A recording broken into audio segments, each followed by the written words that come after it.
मुच्यते। पूर्णस्य पूर्णमादाय पूर्णमेवावशिष्यते। ॐ शान्ति शान्ति शान्तिः। द्रोणतटा जयद्रथजला गान्धारनीलोत्पला शल्यग्रावती कृपेण वहनी कर्णेन वेलाहुला अश्वत्थामविकर्णघोरमकरां दुर्योधनावर्तिनी सोत्तीर्णा खलु पाण्डवैरणनदी कैवर्तता केशवः पाराशर्यवचा सरोजममलम् गीतार्थगन्धोत्कटम् नानाख्यानककेसरम् हरिकथा सम्बोधनामोहितम् लोके सज्जनसत्पदैरहरा ते क्रियमाणम् मुदा भारतपङ्कजं कलिमल प्रध्वंसिना श्रेयसे मोहं करोति वाचालं पङ्गुं लङ्घयते गिरिं यत्कृपातमहं वन्दे परमानन्दमाधवम् यं ब्रह्मा वरुणेन्द्ररुद्रमरुता स्तुवन्ति दिव्यैस्तवैः वेदैः साङ्गपदक्रमोपनिषदैः गायन्ति यं सामगा ध्यानावस्थिततद्गतेन मनसा पश्यन्ति यं योगिनो यस्यान्तं न विदुषुरासुरगणा देवाय तस्मै नमः। 24वें श्लोक से पढ़ते हैं हम लोग। श्री भगवानुवाच ब्रह्मार्पणं ब्रह्महवी ब्रह्माग्नौ ब्रह्मणाहुतम् ब्रह्मैव तेन गन्तव्यम् ब्रह्म कर्म समाधिना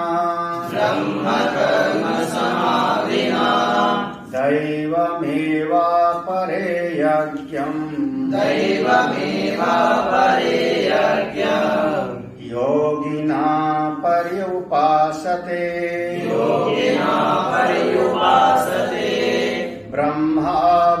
ब्रह्माग्नावपरे यज्ञम्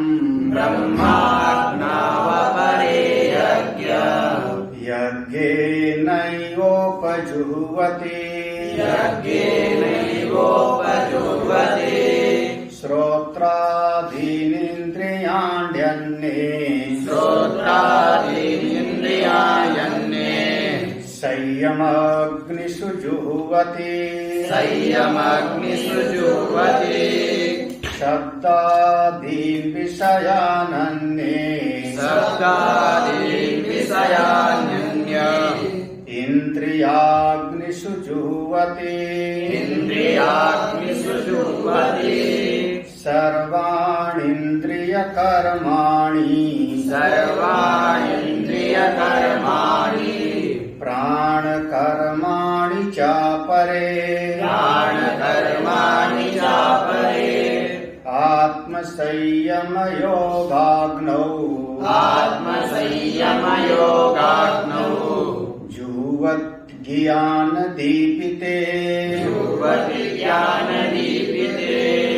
द्रव्ययज्ञास्तपो यज्ञाः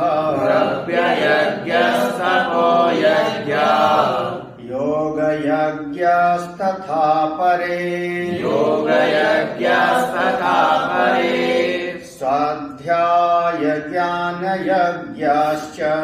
स्वाध्यायज्ञानयज्ञाश्च यतया संशितव्रताः अपाने जुह्वति प्राणम् प्राणे पानं तथा परे प्राणापान गतिरुद्ध्वा प्राणायाम परायणाः अपरे नियताहाराः प्राणान् प्राणेषु जुह्वति सर्वे पेते यज्ञविदो यज्ञक्षपित कल्मषा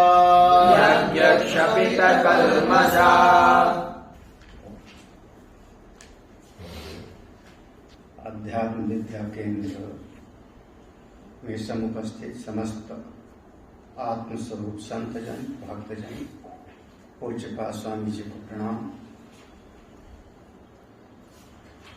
श्रीमद् भगवद गीता जी का चतुर्थ अध्याय। इस चतुर्थ अध्याय में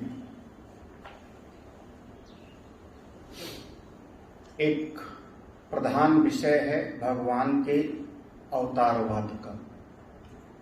जब कभी भगवान अपनी आवश्यकता समझते हैं तो इस सृष्टि में आकर के वो अवतार लेते हैं।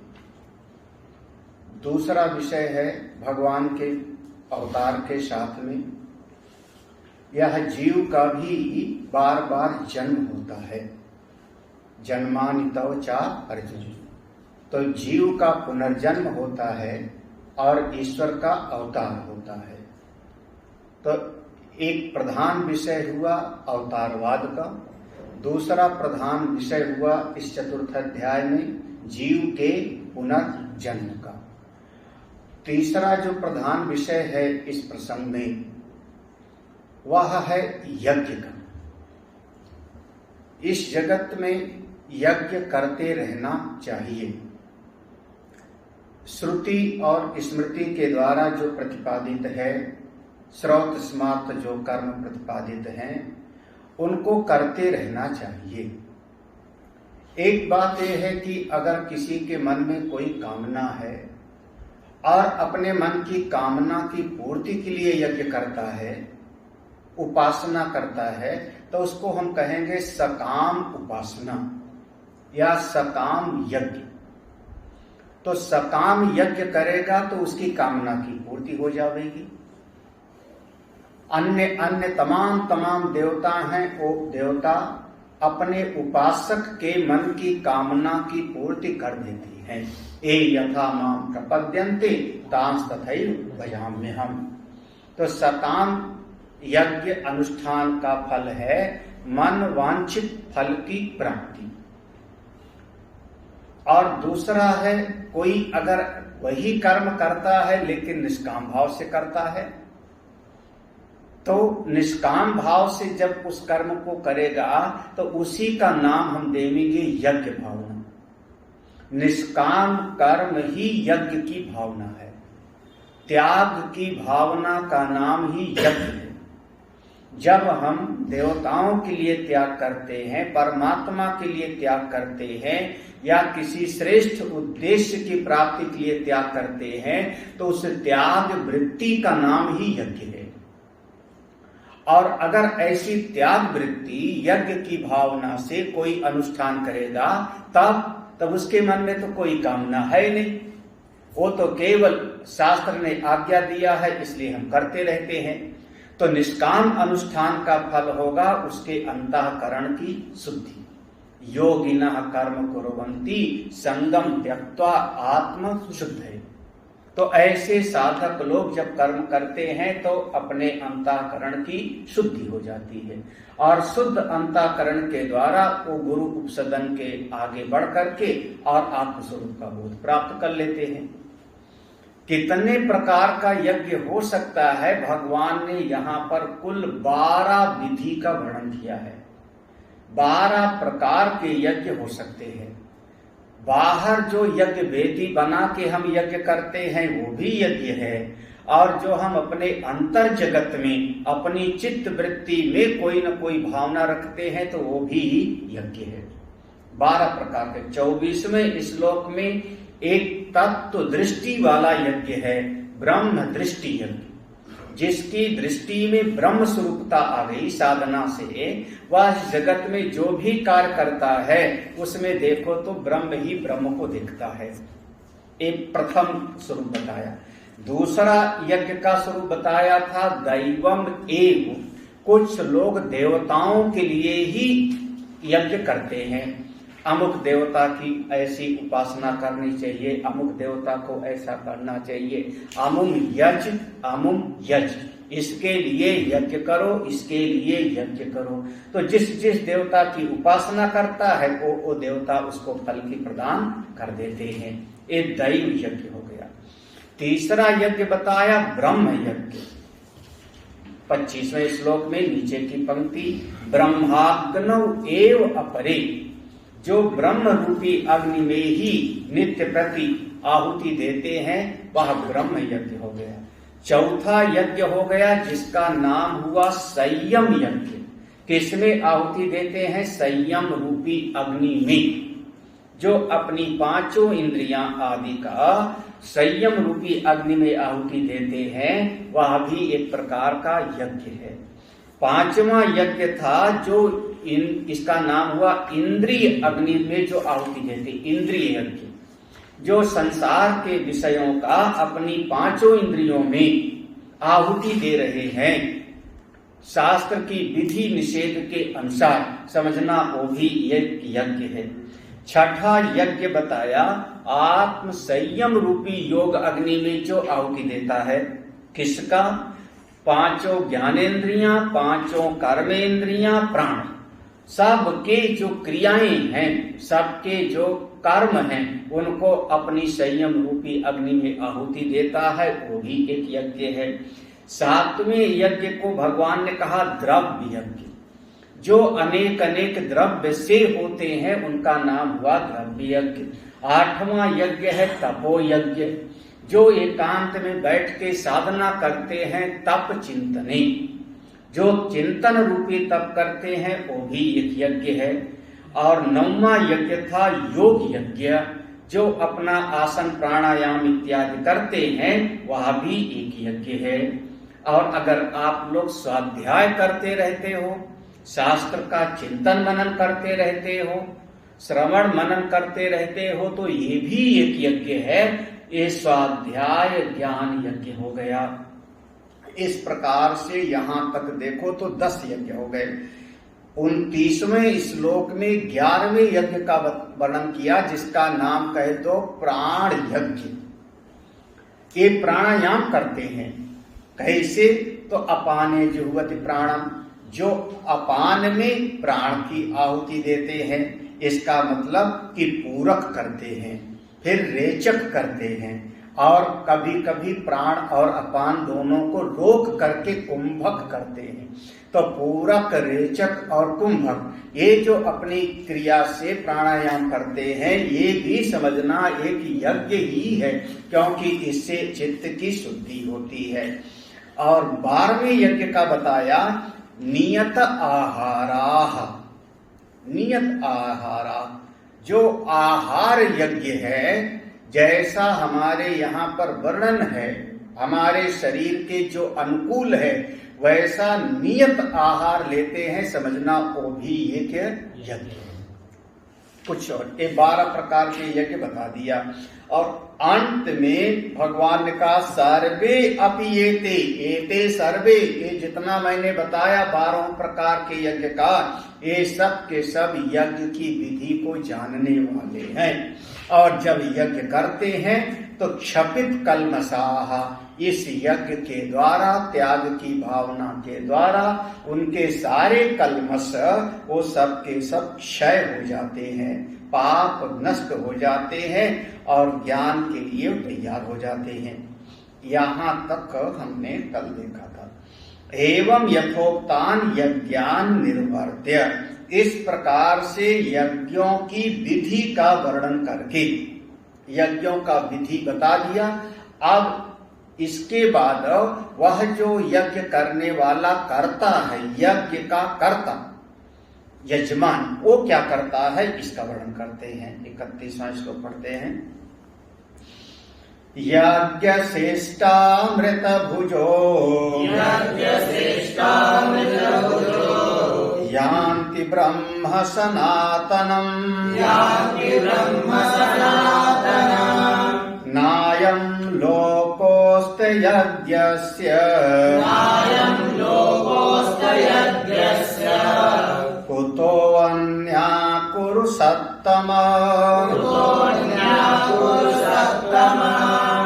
यज्ञ शिष्ट, देखना ऐसा करना, यज्ञ शिष्ट, फिर है अमृत भुजा।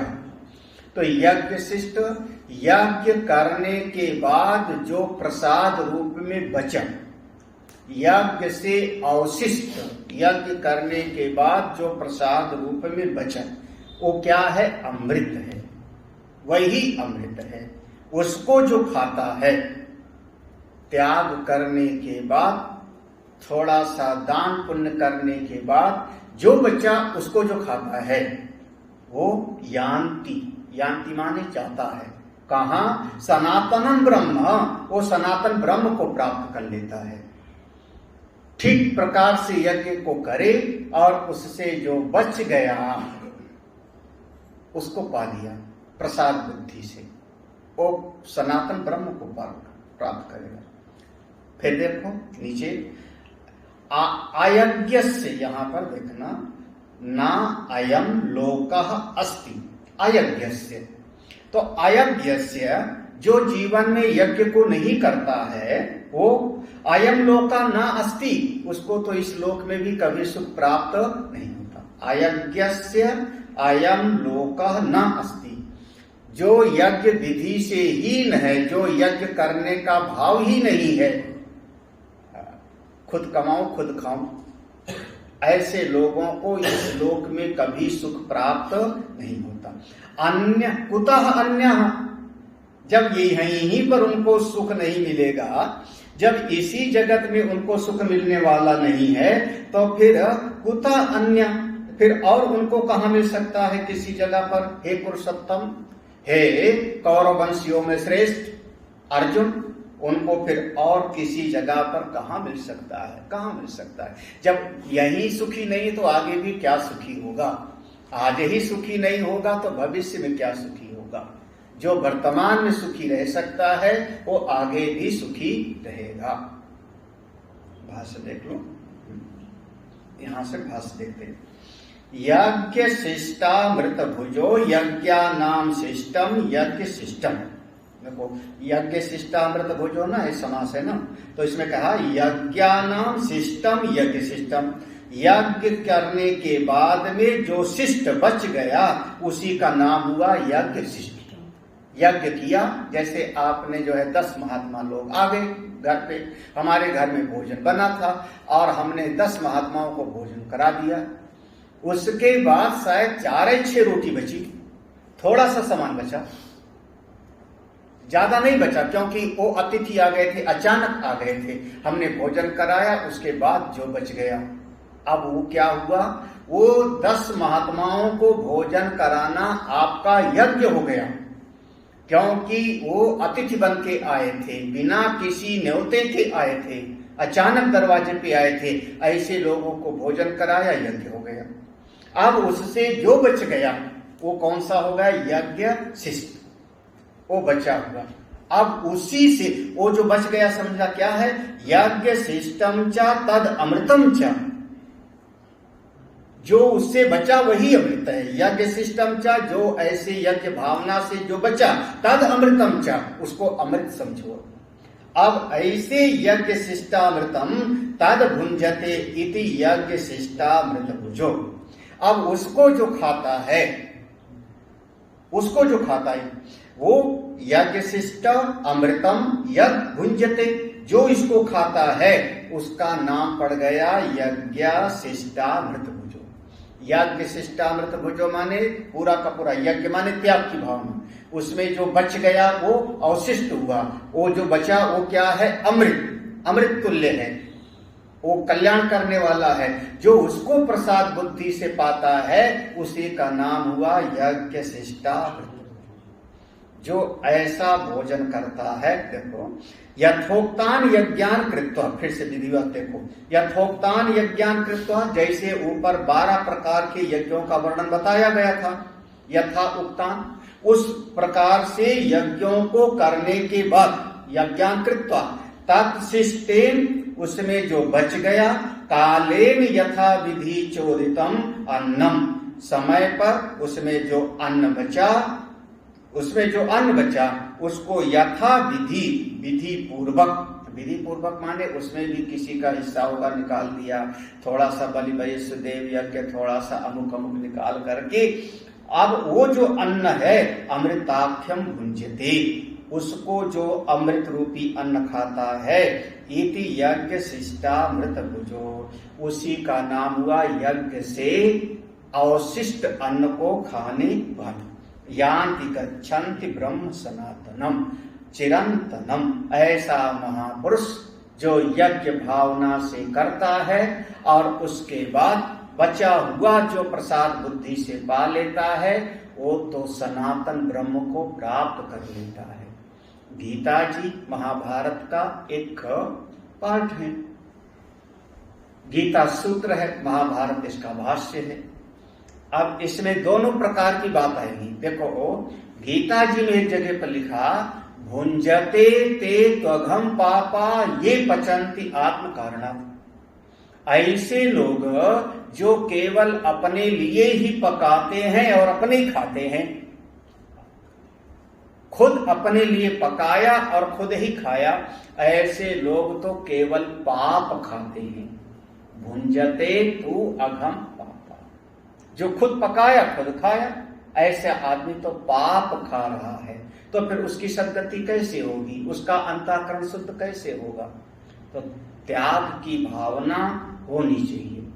हमारे एक संत कहते थे, खिला के खुश होवे तो ईश्वर, और स्वयं खा के खुश होवे तो जीव। वही जीव है, वही बंधन में पड़ा है। भगवान सारे जगत का भरण पोषण करके प्रसन्न होते हैं। सब मम प्रिय मम उपजाए, सबका। वेद में मंत्र है, केवल आभो भवति केवल आदि, ये वेद का मंत्र है। केवल आदि, केवल खुद खाने वाला, केवल आदि खुद खाने वाला, अपने आप खाने वाला, केवल अघो भवति पाप ही खाएगा, ये वेद का मंत्र आता है। तो हमारे यहाँ पर ऐसा लिखा गया कि भाई आप अकेले मत खाओ, साथ चलो, साथ बोलो, साथ खाओ। अरे आपका जीवन अकेला नहीं रह सकता, आप सामाजिक प्राणी हो, आपके साथ में आपको समाज की जरूरत पड़ती है। तो अब एक कहावत है कि भोजन करा के अन्न खिला करके हम संबंध को जोड़ लेते हैं। संबंध को जोड़ने का काम अन्न करता है, तो थोड़ा बहुत ऐसी दृष्टि होनी चाहिए। महाभारत में एक कथा आती है। कथा क्या आती है कि युधिष्ठिर का राजसूय यज्ञ हो गया। राजसूय जब यज्ञ हो गया तो युधिष्ठिर के राजसूय यज्ञ के बाद में अभी पत्तल उठाई जा रही थी, और उसी समय एक नेवला आया और सब जगह पर लोटपोट करता है। विचित्र नेवला है, उसका आधा शरीर सोने का और आधा शरीर चमड़े जैसा, आधा शरीर का रंग अलग, आधे शरीर का रंग अलग, सोने जैसा चमचम चमक रहा है आधा शरीर। और वहीं पर जहां पर सारे लोग भोजन करके गए थे वो उल्टा पलटा कर रहा है। तब तक भीम ने और किसी और ने उसको लात मारा, दब जाएगा, मर जाएगा, इधर चल। धर्मराज युधिष्ठिर भगवान देखे, पूछो तो क्या है। उससे पूछा, नेवला क्यों ऐसा करता है, किसी के पांव के नीचे आ जाएगा, मर जाएगा तू। उसने कहा राजन, आपका इतना बड़ा जो यज्ञ है, जंगल में एक विरक्त ब्राह्मण के द्वारा किए गए सत्तु यज्ञ के बराबर भी नहीं है। जंगल में विरक्त ब्राह्मण के द्वारा किया गया सत्तु यज्ञ के बराबर भी आपका इतना बड़ा यज्ञ नहीं है। धर्मराज युधिष्ठिर चौंक पड़े, ये क्या हुआ, ऐसे क्यों बोलता है, ऐसा क्यों बोल रहा है? तो उसने कहा राजन, मैं जंगल में रहता था, वहां एक विरक्त ब्राह्मण का परिवार था, 2-3 दिन से उनको भोजन नहीं मिला, संध्या बंदन करते थे, गायत्री जाप करते थे, साधना भजन में उनका मन लगता था, कहीं से उनको सत्तु मिला खाने को। सत्तु होता है जौ आदि को भून करके बनाते हैं, सत्तु मिला खाने को। वो सत्तु को उन्होंने तैयार करके भोजन के लिए बैठे थे, इतने में भिक्षा मांगने के लिए कोई आ गया, ब्राह्मण वेशधारी, भिक्षाम देहि। उन्होंने अपना जो आधा हिस्सा था उसको दे दिया, लो तुम खाओ।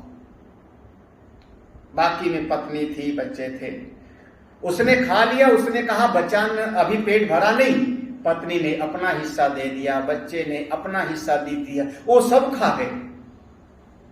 जब सब खा गए तो उन्होंने कहा तृप्त हो गया, इनको कुछ बचे ही नहीं परिवार के लिए। इन्होंने कहा जल पी लीजिए, तो उसने जल पिया, वो ब्राह्मण वेशधारी ने जल पिया। जल पी करके तृप्त होकर के उनको आशीर्वाद दिए, वहां से चले जाते हैं। वो साक्षात धर्मराज के स्वरूप में आए थे। देवराज इंद्र आदि तमाम देवता लोग मिलकर के उनको आशीर्वाद देते हैं। वो नेवला कहता है वहां पर मैं था तो वहां मैं भी चला गया कि कुछ कण बचा हो तो मैं खा लूं। और वहां वो ब्राह्मण देवता जो ब्राह्मण वेशधारी थे, उनके खाते समय जो छोटे छोटे कुछ कण गिर गए थे, वो जहां जहां मेरे अंग को लगा, मेरा अंग स्वर्णाकार हो गया, सोने के जैसा हो गया। लेकिन उस ब्राह्मण देवता से बहुत थोड़े से गिरे थे, तो हमारा आधा शरीर सोने का हो पाया, सोने जैसा। आधा शरीर सोने के जैसा नहीं हुआ। तब से आज तक हम जहां जहां यज्ञ होता है वहां वहां जाते हैं और ऐसे वहां पर घूम करके लोटपोट करते हैं कि किसी की जूठन गिरी हो और मेरा पूरा शरीर सोने के जैसा बन जावे।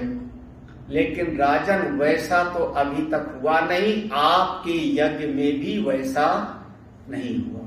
मेरा देखो आधा शरीर तो सोने के जैसा और आधा शरीर जैसे पहले था वैसे ही दिख रहा है। हमारी समझ में तो वो ब्राह्मण के द्वारा किया गया सत्तु यज्ञ सबसे श्रेष्ठ हो गया। ये सिद्धांत है कि यज्ञ श्रेष्ठा मृत भुजो। यज्ञ भावना से, त्याग करने की भावना से आप थोड़ा त्याग करना सीखो। और वो भी कहते हैं ना, जिस कुएं का पानी निकलता रहता है, एक सरल गांव की भाषा है, तालाब का, कुएं का, जिस कुएं का तालाब का पानी निकलता रहेगा वो कुएं का पानी शुद्ध रहता है। 10 लोग आते हैं, तालाब में से पानी निकाल के ले जाते हैं, अपनी दिनचर्या करते हैं, वो कुएं तालाब का पानी शुद्ध रहेगा। और जिस कुएं तालाब का पानी कोई निकाले ना, धीरे धीरे वो कुएं का जल कीचड़ हो जाता है, गंदा हो जाता है, पीने लायक नहीं रहता। ऐसे ही जो जल बाढ़ है नाव में, घर में बाढ़ है दाम, 2 हाथ उलीचिए, यही सज्जन को काम। थोड़ा बहुत त्याग की वृत्ति तो होनी चाहिए, बिल्कुल होनी चाहिए, और उसके बगैर फिर साधक की साधना नहीं बढ़ती। तो यज्ञ भावना से कुछ भी करते हैं। ये 12 प्रकार के यज्ञ का बता दिया, उसमें सब समझ लो। उसके बाद जो बच गया उसको हम प्रसाद कहते हैं, वही अमृत है।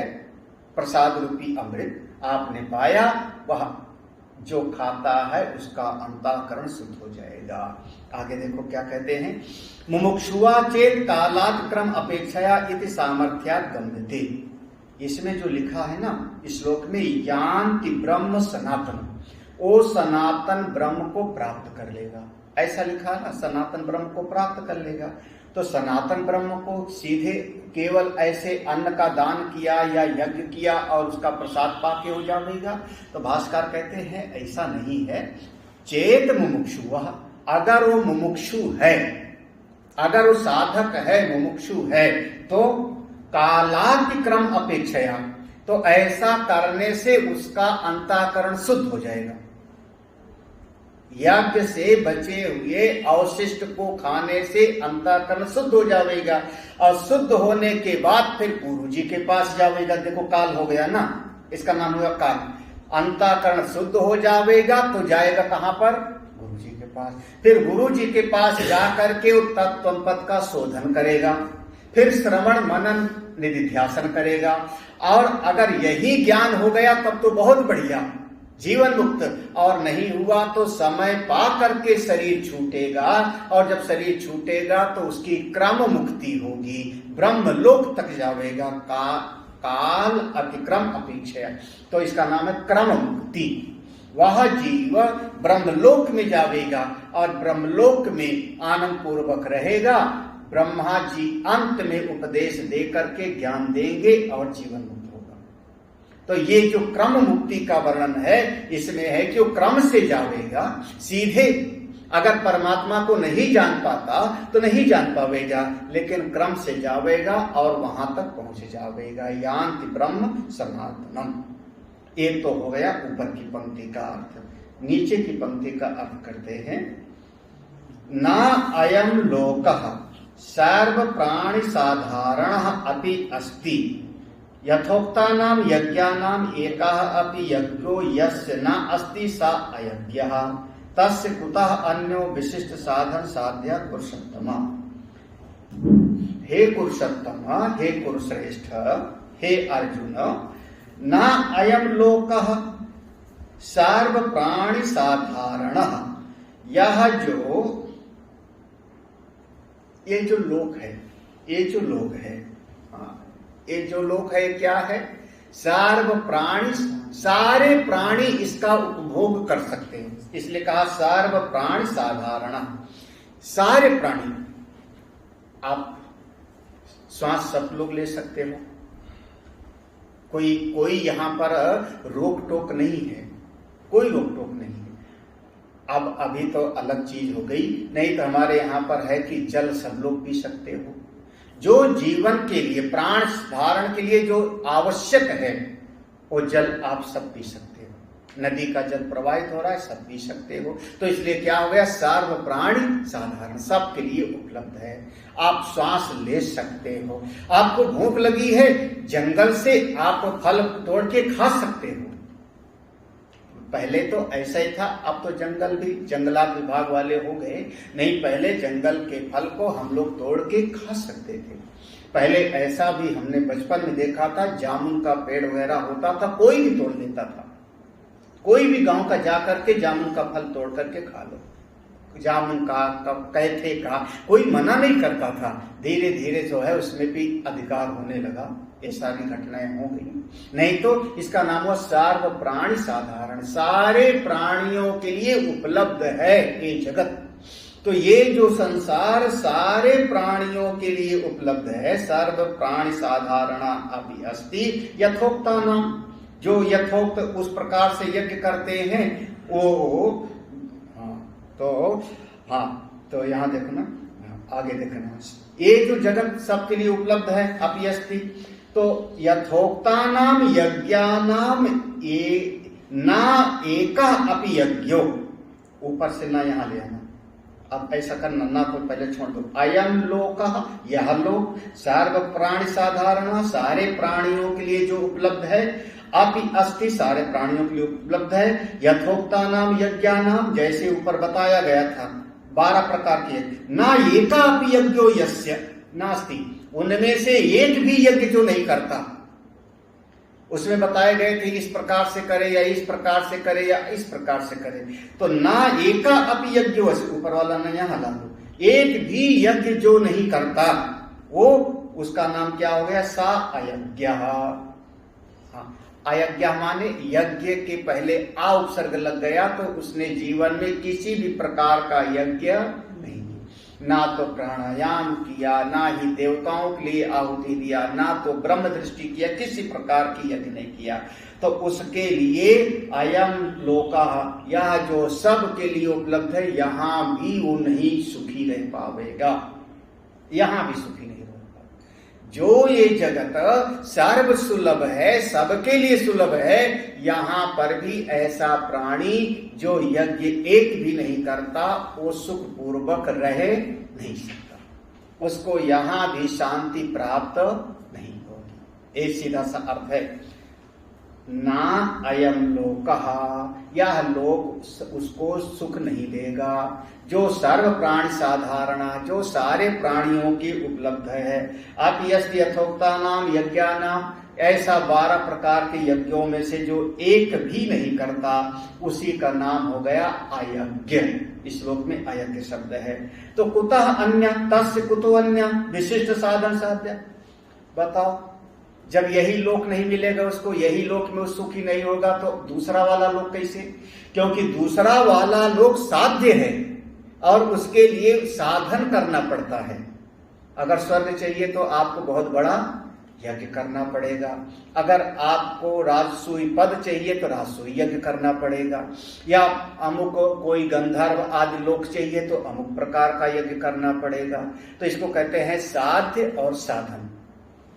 जैसा जैसा लोक चाहिए वैसे वैसे साधन करो। तो जब ऐसे लोग यज्ञ नहीं करने वाले हैं, उनको यहीं पर सुख नहीं मिलेगा, तो जो विशेष साधन से मिलने वाला लोक होता है वो उनको कहां से प्राप्त होगा? तो विशिष्ट साधन साध्या, जो विशेष साधन से मिलने वाला साध्य रूपी लोक है, उनको कहां मिलेगा? मतलब ये कि ना यहां सुखी और ना वहां सुखी, ना जिंदा रहते सुखी और ना मरने के बाद सुखी। ऐसे प्राणी जो कोई त्याग की भावना नहीं रखते, ऐसे लोग तो बस जीवन पर्यंत दुख ही दुख है, यहां भी दुखी, आगे भी दुखी। अब कुंभकर्ण है, जब जगे तो खावे और बाकी सो जावे, तो उसके भीतर कौन सा त्याग की भावना? जगा तो खाया, हाँ, और बाकी सो खाया और सो गए। ऐसी वृत्ति वाले की बस हमको खाना है, हमें को कमाना है, हम यज्ञ की भावना, अगर जरा से भी त्याग की भावना नहीं तो कैसे बढ़ेगा आगे? अब देखो 32वां श्लोक, एवं बहुविधा यज्ञा वितता ब्रह्मणो मुखे कर्मजान् विद्धितान् सर्वान् एवं ज्ञात्वा विमोक्ष्यसे।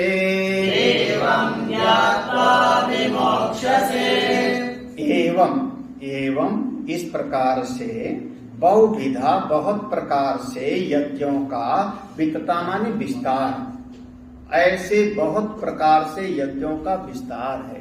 कहां पर है? ब्रह्मणो मुखे। यहाँ ब्रह्मणो मुखे माने वेद। जैसे हम लोग एक शब्द कहते हैं ना, ब्रह्मा जी के 4 मुख हैं, और ब्रह्मा जी के चारों मुख से 4 वेद प्रकट हुए हैं, चारों मुख से 4 वेद प्रकट हुए हैं। तो ऐसे ही ब्रह्मणो मुख माने ब्रह्मा जी के मुख से, और वास्तव में अर्थ हुआ इसका वेद भगवान के द्वारा, वेद में प्रतिपादित किए गए हैं अनेक इस प्रकार से यज्ञ। लेकिन एक बात है, जितने भी प्रकार के यज्ञ का वर्णन है, जितने भी प्रकार का है, बहुविधा माने बहुत सारे का, हमने तो केवल 12 यहां पर गिनाए हैं, ऐसे बहुत सारे हैं। उन सबको तुम कर्म जान विद्धि, तान सर्वान कर्म जान विद्धि, तान सर्वान, उन सारे यज्ञों को अर्जुन तुम कर्म जान विद्धि, कर्म के द्वारा ही संपादित होना समझो।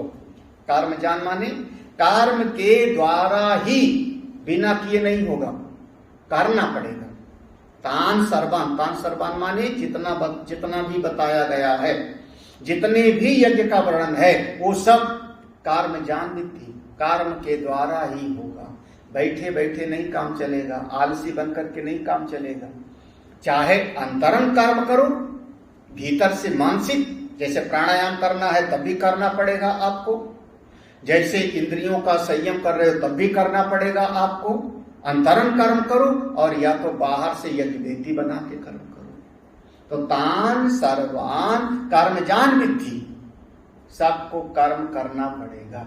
एवं ज्ञात्वा विमोक्ष से, इसको जो समझ लेता है वो मोक्ष को प्राप्त कर लेता है, सारे बंधनों से छूट जाता है, ऐसा जो समझ लेता है। इस श्लोक का अर्थ हो गया। एवं इस प्रकार से बहुविधा, बहुत प्रकार के यज्ञ का वितता विस्तार है ब्रह्मणो मुखे वेद भगवान में। वेद भगवान में कर्म जान विद्धि, उन सारे यज्ञों को कर्म के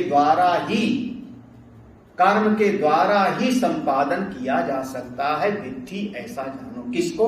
तान सर्वान, जो भी वहां पर कर्म का वर्णन आया है। एवं ज्ञात्वा, जो इस रहस्य को जान लेता है वो समस्त कर्म बंधन से, विमोक्ष से माने छूट जाता है। हाथ देखो, सबसे पहले एवं का अर्थ करो यहाँ। एवं यथोक्ता बहुविधा बहु प्रकारा यज्ञा वितता विस्तीर्णा ब्रह्मणो वेदस्य मुखे द्वारे। एवं मान, इस प्रकार से यथोक्ता, जैसे हमने बताया पीछे यज्ञों का विषय, बहुविधा, इतना ही नहीं, बहुत प्रकार के यज्ञ हैं। बहु प्रकारा यज्ञ वितता विस्तीर्णा, बहुत तरह का यज्ञ है। हमने तो केवल कुछ गिना है, उसमें से बहुत तरह। कहां पर है? ब्रह्मणो वेदस्य मुखे द्वारे, वेद के मुख में, वेद के अंतर्गत, वेद भगवान में बताया गया है। ये जो शब्द है ना, ब्रह्मणो मुखे, ब्रह्मा के मुख में, ब्रह्म मुख में, इसका ऐसा क्यों कहा? तो उसको भगवान भास्कर कहते हैं ब्रह्म के मुख में। ऐसा क्यों कहा? तो कह रहे हैं वेद द्वारेण अवगम्य माना ब्रह्मणो मुखे वितता उच्यन्ते तद यथा वाचिह प्राणम जुहूम इत्यादयः। कह रहे देखो, वेद द्वारेण, वेदों के द्वारा ही अवगम्य माना, वेदों के द्वारा ही हमको यज्ञ के विषय में समझ में बात आती है। यज्ञ को समझना है तो कहां? वेद भगवान की शरण में जाओ।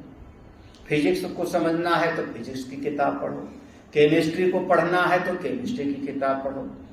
यही ना, भगवान कृष्ण की लीला चरित्र को सुनना है तो भागवत जी की शरण में जाओ, राम जी की कथा सुनना है तो रामायण में जाओ, शंकर जी की कथा सुनना है तो शिव पुराण में जाओ। यही तो होगा। तो ऐसे ही पूरे यज्ञों को, विधि को समझना हो तो कहां पर जाना होगा? वेद द्वारेण, वेद के द्वारा ही उसका ग्रहण होता है। अवगम्य माना ग्रहण होता है। इसलिए कह दिया ब्रह्मणो मुखे वितता उच्यन्ते, इसलिए यहां पर कह दिया कि ब्रह्मा के मुख में, ब्रह्म मुख में ये सब विस्तार से कहा गया है। और इसको देखो, अब इसको प्रमाण देते। ये है प्रमाण। ये प्रमाण क्या हुआ? वेद में आता है तद यथा वाचि प्राणम जुहूम इत्यादयः। इसको देखो, ऐसा भी वेद में मंत्र आता है ना, वाची ही प्राणम। वाची ही माने वाणी में ही, वाची सप्तमी, वाची, वाणी में ही, हम अपनी वाणी में ही प्राणम, प्राण को, हम अपनी वाणी में ही प्राण की आहुति दे रहे हैं। इसका मतलब वाणी और प्राण को, दोनों को एक कर दिया। जैसे आहुति देते हो तो आपकी आहुति अग्नि में जाके मिल गई ना, ऐसे हम अपनी वाणी में ही प्राण की आहुति देते हैं। मतलब अपनी वाणी में हम अपनी पूरी जीवन शक्ति को लगा देते हैं, अपनी वाणी में ही पूरे जीवन सामर्थ्य को लगा देते हैं। हम असत्य नहीं बोलेंगे। जैसे रघुकुल रीति सदा चली आई, प्राण जाय पर। तो वाणी के द्वारा जो नियम है, जो उन्होंने कह दिया, उसकी रक्षा के लिए मरते हैं ना, चंद्र टरे सूरज टरे। तो वाची ही प्राणम जुहूम, हम अपनी वाणी में ही प्राण की आहुति देते हैं। तो वाणी और प्राण को एक करके देखा है, इसलिए यहां पर कह दिया कि ब्रह्मणो मुखे, ब्रह्मा के मुख में। ब्रह्मणो मुखे का मतलब हुआ वेद भगवान में विस्तार से बताया है बहुत प्रकार के यज्ञों का।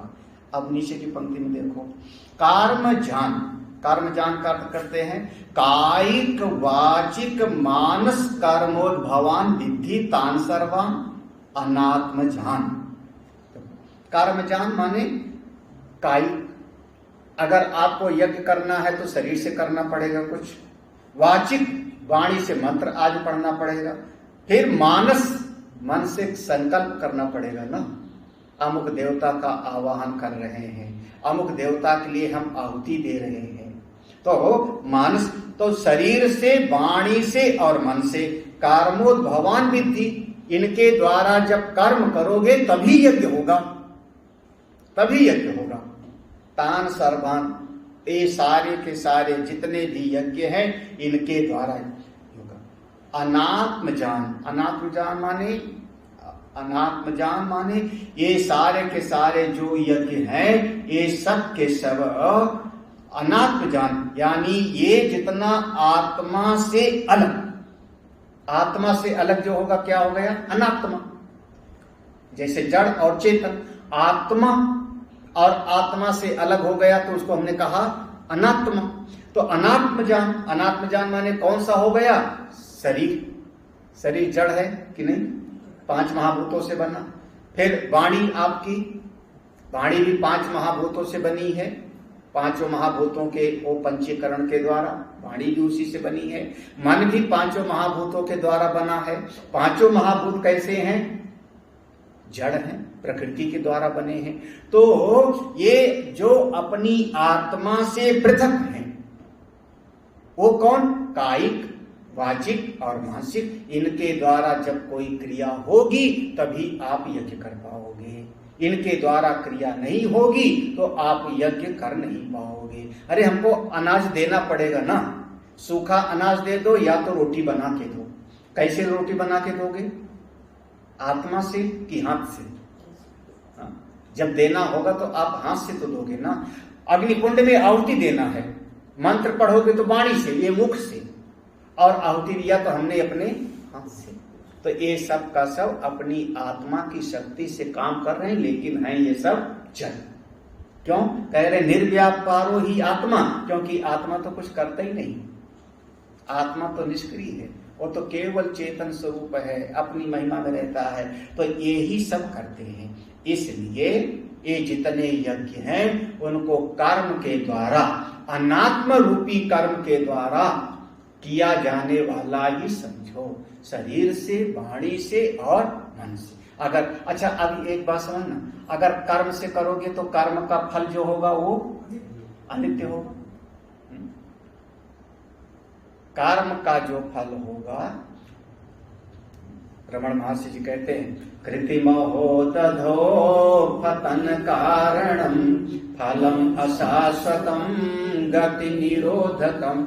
तो फलम अशाश्वतम, जब आप कर्म करोगे तो उस कर्म से एक दिन कोई फल पैदा होगा, उत्पन्न होगा, आपको कोई लोक आज मिलेगा, तो जो मिलेगा वो कभी न कभी बिछड़ भी जाएगा, तो अनित्य होगा, वो फिर आपका नित्य नहीं होगा। और अपनी आत्मा कैसा है, निर्व्यापारो ही आत्मा, निर्व्यापारो माने आत्मा में किसी प्रकार का व्यवहार नहीं होता। आत्मा ना तो कुछ आहुति देती है, ना आत्मा सुनती है, ना आत्मा बोलती है, ना आत्मा खाती है, आत्मा तो केवल अधिष्ठान रूप से शक्ति देता है। अगला इस प्रसंग का समापन करते हैं, फलश्रुति है बाकी, अभी फलश्रुति हो रही, देखो अतः एवं ज्ञात्वा विमोक्ष से अशुभा, करें अतः एवं ज्ञात्वा, इस प्रकार से जान करके विमोक्ष से मुक्त हो जाता है, किससे, अशुभा, सारे अशुभों से। हाँ, इस श्लोक में है ना, एवं ज्ञात्वा विमोक्ष से, इस प्रकार से जान करके मुक्त हो जाता है, किससे मुक्त होता है, तो कह रहे हैं अशुभा, अशुभ सारे पाप उनसे मुक्त हो जाते हैं। अगला देखो, ना मद व्यापारा इमे निर्व्यापारा अहम उदासीन इति एवं ज्ञात्वा अस्मात् सम्यक दर्शनात् मोक्ष से संसार बंधनात्। यहाँ पर देखो इस श्लोक में शब्द है ना ज्ञात्वा, ज्ञात्वा का अर्थ होता है जान करके। अगर करने की बात होती तो ज्ञात्वा की बजाय भगवान को कहना होता कृत्वा, कृत्वा माने कर भी, कृत्वा माने करके, और ज्ञात्वा माने जान करके, केवल जान से ना, तो उसको वो ज्ञातवा पर जवाब दे रहे हैं भगवान, कह रहे ना मद व्यापार, ये जितना कायिक वाचिक मानसिक हो रहा है ये मेरी आत्मा का व्यवहार नहीं है। ना मत, मत माने जो मैं हूं, कौन सा धातु है जिसका रूप चलता है, अहम आवाम वयम माम आवाम अस्मान मया आवाभ्याम, रूप क्या होगा, अस्मत्, अस्मत् है ना, तो मत हुआ ना, तो मत व्यापारा, ना मत व्यापारा में ये मेरी आत्मा का कोई कार्य नहीं है, मेरी आत्मा तो कुछ नहीं करती। क्यों, निर्व्यापार अहम उदासीन इति, मैं तो केवल शांत निष्क्रिय स्वरूप हूं, चेतन हूं, उदासीन, सबको देखता रहता हूं। हाथ काम कर रहा है देखता हूं, पांव चलता रहता है देखता रहता हूं, कान सुनता है देखता रहता हूं, मंत्र पढ़ रहा है वाणी देखता रहता हूं, देखता रहता हूं। तो जब मैंने इस प्रकार से जान करके कि शरीर कर रहा है, वाणी कर रही है, मन कर रहा है, और मैं इन सबको जानने वाला आत्मा हूं, इसको जान करके जब ये जान लेगा, एवं ज्ञात्वा, इसको जान लेगा, तो अस्मात् सम्यक दर्शनात्, ये ठीक ठीक ज्ञान हुआ उसको, ये ठीक ठीक ज्ञान हुआ। क्या ठीक ठीक ज्ञान हुआ, कि करने वाला ये शरीर मन बुद्धि है जो जड़ है, लेकिन इससे मैं अलग हूं। किसी दिन हम रसोई के बाहर बैठ के भोजन कर रहे हैं, रसोई में जो भोजन बना रहा है वो दिखाई नहीं पड़ रहा है हमको, खिड़की है सामने लेकिन दिखाई नहीं पड़ रहा बनाने वाला, केवल कलछी दिखाई पड़ रही, चिमटा दिखाई पड़ रहा है। चिमटा चलते, जैसे अंदर वाला जो है वो खाना बनाते समय कलछी चलाता है या चिमटा चलाता है, तो चिमटा चलता हुआ दिखाई पड़ता है, कलछी चलती हुई दिखाई पड़ रही खिड़की से, तो हम क्या समझेंगे, कलछी चल रही है अपने आप कि चिमटा चल रहा है, तो हम कहेंगे चिमटा कलछी जड़ है, वो नहीं चल रहा है, बल्कि अंदर कोई और है जो चलाने वाला है।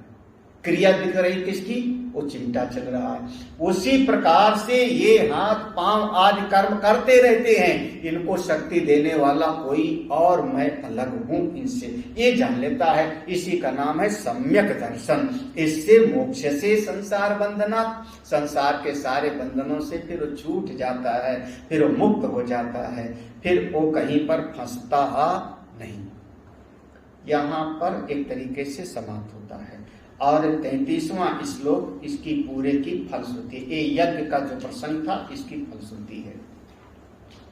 देखो, ब्रह्मार्पणम इत्यादि श्लोकेन सम्यक दर्शन से यज्ञत्वं संपादितम यज्ञाच अनेके उपदिष्टा तई सिद्ध पुरुषार्थ प्रयोजनई ज्ञानम स्तूयते। कहते हैं ब्रह्मार्पणम से लेकर के 24वें श्लोक में था ना, ब्रह्मार्पणम इत्यादि श्लोकेन, वहां से प्रारंभ करके सम्यक दर्शन से यज्ञत्वम संपादन, जो सम्यक दृष्टि से यज्ञ का संपादन कर लिया।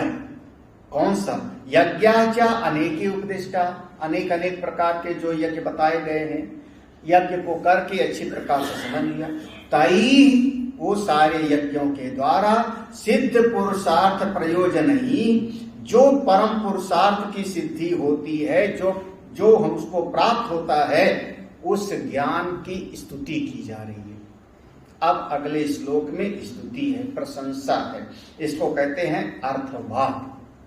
जो चीज आप चाहते हो कि समाज के लोग इसको करें, उसकी थोड़ी प्रशंसा भी करनी पड़ती है। जैसे अगर हम कहते हैं जाप करना चाहिए, तो मंत्र की महिमा का हम निरूपण करेंगे। ये मंत्र की ऐसी शक्ति है, इसका ऐसा प्रभाव है, तो सुन करके सामने वाला उस मंत्र का फिर जाप करता है। तो उस बात को यहाँ पर यज्ञ का फलश्रुति है। श्रेयान् द्रव्यमयात् यज्ञात्, श्रेयान् द्रव्यमयात् यज्ञात्, ज्ञान यज्ञ परन्तप, ज्ञान यज्ञ परन्तप, सर्वं कर्माखिलं पार्थ, सर्वं कर्माखिलं पार्थ, ज्ञाने परिसमाप्यते। परिसमाप्यते। ज्ञाने परिसमाप्यते। देखो, श्रेयान् द्रव्यमयात् यज्ञात्। देखो, द्रव्यमयात् यज्ञात् ज्ञान यज्ञः श्रेयान्। द्रव्यमयात् यज्ञात् माने द्रव्य से संपादित होने वाले यज्ञ से अच्छा, श्रेयान् ज्यादा श्रेष्ठ। यज्ञ द्रव्य से होने वाले यज्ञ से ज्यादा श्रेष्ठ कौन है कल्याण करने वाला? ज्ञान यज्ञ। तो द्रव्यमयात् यज्ञात्, द्रव्यमय यज्ञ, द्रव्य से जो यज्ञ होता है, यानी रुपया पैसा खर्चा करके जो यज्ञ होता है, उस यज्ञ से ज्यादा कल्याणकारी श्रेष्ठ यज्ञ कौन सा है? ज्ञान यज्ञ। हे परंतप, हे अर्जुन, क्यों ऐसा कहते हो प्रभु? कह रहे हैं सारवम कर्म, हाँ, सारवम अखिलम, ये तो विशेष लगा रहे हैं। सारवम अखिलम कर्म पार्थ ज्ञाने परिसमाप्ते। सारे कर्म, अखिल कर्म, जितने कर्म हैं वो सब के सब ज्ञान में जाकर के समा जाते हैं। जब समझ में आ गई बात तो सारे कर्म कहां जाते हैं? उस ज्ञान। जैसे सारी नदियां कहां जाके समाप्त हो जाती हैं? समुद्र में। सारे इस जितने जिंदा हैं प्राणी कहां चले जाएंगे एक दिन? हम कहेंगे शमशान घाट में, मृत्यु में।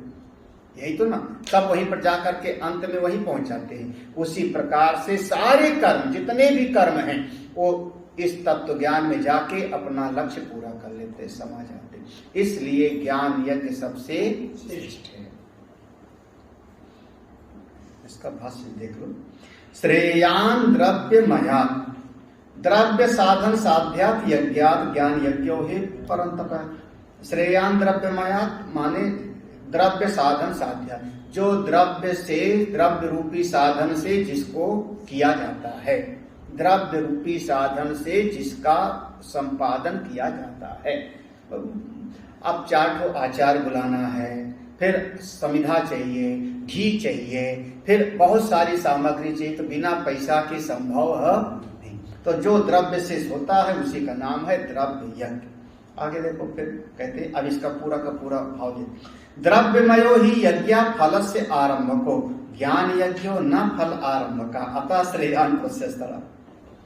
द्रव्यमयो ही यज्ञ, द्रव्य से जो यज्ञ करोगे, धन आदि खर्चा करके जो यज्ञ करोगे, फल से आरंभ का, उसका फल एक दिन आरंभ होगा, एक दिन उसका फल मिलेगा। फल से आरंभ का माने फल का आरंभ होगा। फल का आरंभ माने एक दिन आपको उसका फल मिलेगा। तो जो चीज पहले नहीं थी वो एक दिन मिली, तो जो मिलेगा वो कभी न कभी छोड़ भी जाएगा। जैसे स्वर्ग से धक्का भी दे करके निकाल दिया। हाँ, कितने लोग, कभी राजा ययाति थे, कभी राजा नहुस थे इंद्र के पद पे, फिर कभी अब सचीपति इंद्र हैं, वज्रपाणी पुरंदर, तो अब निकाल भी दिया जाता है। तो फल से आरंभ का, एक दिन फल आरंभ होगा तो एक दिन नष्ट भी हो जाएगा द्रव्य वाले से। ज्ञान यज्ञ न फल आरंभ का, जो ज्ञान यज्ञ है उससे फल का आरंभ नहीं होता। भाई देखो, अब अगर हमारे पास में एक वस्तु है, एक कोई चीज हमको प्राप्त है, लेकिन हम भूल गए, वो 10 साल से मेरे कमरे में पड़ी है किसी कोने में, विस्मृत हो गया, हमको याद नहीं है, तो उसका हमको कोई लाभ नहीं मिल रहा है। हाँ? हमारी अलमारी में कोई ग्रंथ है, कोई ग्रंथ है, उसके बावजूद वो सालों से हमने देखा नहीं उस ग्रंथ को। अब आज जरूरत पड़ी तो हम ढूंढ रहे हैं, पर मिल नहीं रहा है। हम दुकान पर पहुंचते हैं, भाई वो ग्रंथ को तो है ना, दुकान वाला कहता है उपलब्ध नहीं है।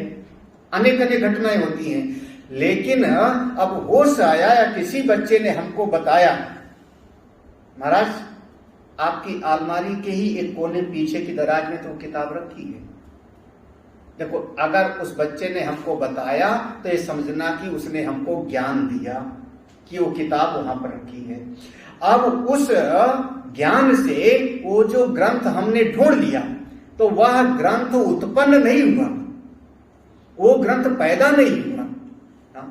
वो ग्रंथ ऐसा नहीं कह सकते हो कि हमको मिला, क्योंकि वो पहले ही था मेरी अलमारी में, बाजार में से थोड़े लाए, वो तो मेरे पास पहले ही था। तो मिला नहीं हमको, क्योंकि था पहले से, पैदा नहीं हुआ तो उसका आरंभ नहीं हुआ।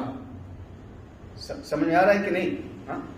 अगर पैदा होता, वो उत्पन्न होता तो नष्ट हो जाता, बाजार से लाए होते तो अलग बात होती। वो तो मेरे पास थी, लेकिन मेरे भीतर एक विस्मृति हो गई थी, भूल गया था, तो जैसे याद दिलाया तो हमारी वो विस्मृति दूर हो गई, स्मृति आ गई। इतने तो हुआ ना। तो उसको हम कहेंगे अब ये ग्रंथ प्राप्त से प्राप्ति, जो हमको पहले से मिला था अब हमको मिल गया। हाँ, तो इसका फल आरंभ नहीं हुआ। तो ज्ञान का फल प्रारंभ नहीं होता, इसलिए वह ज्ञान का फल नष्ट भी नहीं होता। द्रव्य यज्ञ वाला फल आरंभ होगा, मिलेगा तो एक दिन नष्ट होगा। ज्ञान वाला फल पहले ही से मिला हुआ है, केवल लखा देता है, दिखा देता है, तो प्रारंभ है नहीं तो उसका नष्ट भी नहीं, इसलिए श्रेष्ठ है, इसलिए श्रेष्ठ है। कह रहे हैं कथम यथा सर्वा कर्म समस्तम अखिलम अप्रतिबद्धम पार्थ ज्ञाने मोक्ष साधने सर्वता संप्लुतोदक स्थानीय परिसमाप्ते अंतर्भूत इत्यर्था। करें कथम, कैसे, इस बात को कैसे समझें हम, इसको कैसे समझें? तो करें यथा, क्योंकि सर्वम कर्म समस्तम, जितने भी कर्म होते हैं, जितने प्रकार के कर्म हो सकते हैं, अखिलम सब तरह के कर्म, अप्रतिबद्धम पार्थ ज्ञाने मोक्ष साधने। अप्रतिबद्धम माने पूरा का पूरा, जिसका कोई अब रोक टोक ना हो गई। अप्रतिबद्धम सबका सबका, सारे के सारे जाकर के मोक्ष साधने, मोक्ष रूपी साधन में, मोक्ष रूपी ज्ञान में जाकर के सब के सब समा जाते हैं, सब के सब। जैसे सारी नदियां जाके कहां समा गई? चाहे पहाड़ हो गए तो तोड़ करके निकल जाएगा। अप्रतिबद्ध, गंगा की धारा अप्रतिबद्ध है। अप्रतिबद्ध माने सामने पहाड़ आएगा तो गंगा जी की धारा बगल से निकल जाएगी, पहाड़ के बगल से निकल जाएगी। सामने कोई और चीज आ गई, बगल से निकल जाएगी। जैसे अब गंगोत्री से निकल रही है, उत्तरकाशी में पहाड़ की चोटियां हैं, बगल से छोटी छोटी नालियों से जो है ऐसा लगता है कि गंगा जी चली जा रही। हम लोग सड़क पर जाते हैं, नीचे गंगा जी को देखते हैं तो लगता है बहुत पतली सी धारा है, ऐसा दिखता है। तो अप्रतिबद्ध, ऐसे ही सारे कर्म बिल्कुल एक समय पर उसी ज्ञान में चले जाते हैं। सर्वता संप्लुतोदक स्थान, देखो उसी बात को करें, सर्वता सब प्रकार से संप्लुतोदक, अच्छी प्रकार से जो जल से सराबोर है। संप्लुतोदक, उदक माने जल, संप्लुत माने पूरी तरह से सरोवर जो जल से व्याप्त है, उसमें छोटी मोटी जो पानी की बरसात होती वो सब उसी में जाके समा जाता है। उसी प्रकार से अंतर्भवत इत्यर्थ, उसी प्रकार से सब उसी में जाके समा जाता है। यथा कृताय विजिताय आधारेया संयन्ति एवमेनं सर्वं तद अभिसमेति यत् किंचा प्रजा साधु कुर्वन्ति यस्तद् वेद यत् स वेद इति श्रुते। अब ये उपनिषद है, छांदोग्य उपनिषद का एक प्रसंग है, राजा जानश्रुति और रैक मुनि के प्रसंग में ये संवाद है कि यथा कृताय, जैसे कृताय माने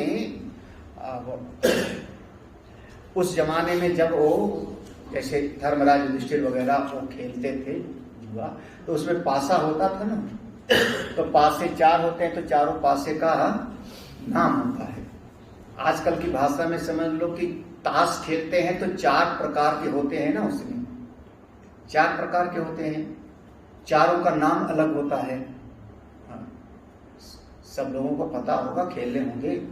ईंट है, पान है, और तीसरा ईंट है, पान है। अब उसके अलग अलग रूप होंगे, ईंट का इक्का, ईंट की दुक्की, ईंट का तिक्की, ईंट का दहला है, ईंट की बेगम, फिर उसमें पान है, फिर चिड़िया है, और चौथा हुकुम।